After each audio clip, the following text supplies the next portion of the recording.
Oke, assalamualaikum warahmatullahi wabarakatuh. Selamat pagi anak bapak semuanya. Ketemu lagi bersama bapak Pak Rahman di pelajaran fisika.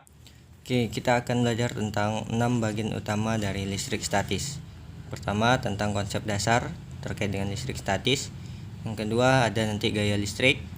Kemudian ada medan listrik, ada potensial listrik, kemudian kelistrikan saraf manusia, dan yang terakhir nanti tentang kelistrikan pada hewan. Untuk hari ini kita akan mempelajari tentang konsep dasar listrik statis. Nah, gejala alam yang biasa berkaitan dengan listrik statis. Yang pertama ada petir. Tapi bukan petir yang ini ya. Itu petir di dalam film Naruto. Nah, ini dia. Petir merupakan salah satu gejala alam yang berkaitan dengan listrik statis atau contoh kejadian atau fenomena yang berhubungan dengan listrik statis. Kemudian yang kedua adalah balon yang apabila kita tempelkan ke rambut dan balon kita angkat, maka rambutnya akan ikut ke atas. Itu gejala yang berkaitan dengan listrik statis. Lalu kemudian apa itu listrik statis? Listrik statis adalah gejala kelistrikan yang terjadi karena ketidakseimbangan muatan pada benda. Jadi gejala kelistrikan yang dia tidak seimbang muatannya pada benda. Kemudian kumpulan muatan listrik yang tidak mengalir dan dapat menimbulkan gejala-gejala kelistrikan. Nah, karena tadi listrik statis itu dia adalah ketidakseimbangan muatan atau bergantung kepada muatannya, maka kita harus terlebih dahulu memahami tentang konsep atom. Nah, di kelas 2 kita juga sudah belajar nih tentang konsep atom. Pernah dengar atom?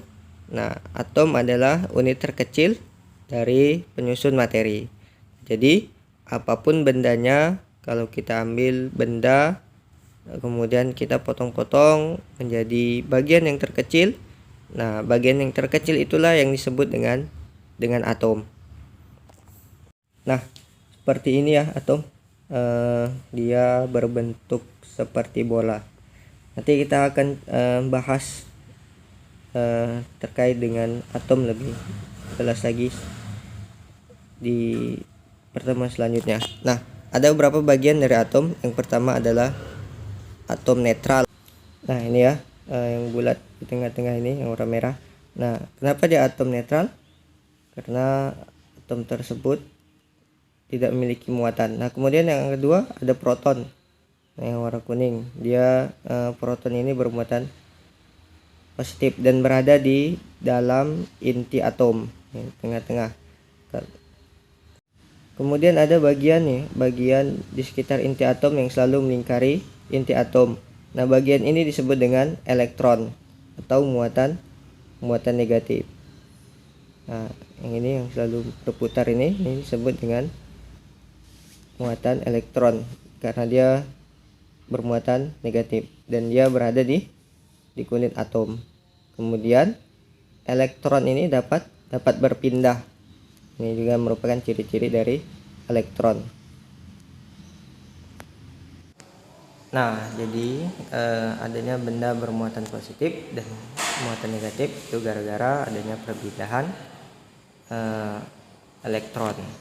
Nah, pada dasarnya semua atom itu memiliki jumlah proton yang sama dengan jumlah elektron, sehingga normalnya semua atom itu bersifat netral.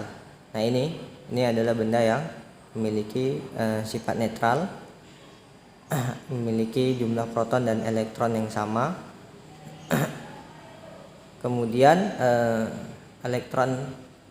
benda tersebut melepaskan elektron.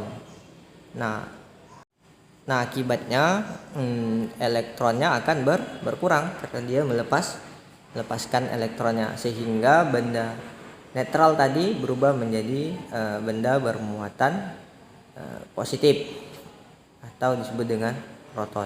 Nah, ini ya, karena jumlah muatan positifnya lebih banyak dibandingkan dengan muatan negatif. Nah, kemudian ada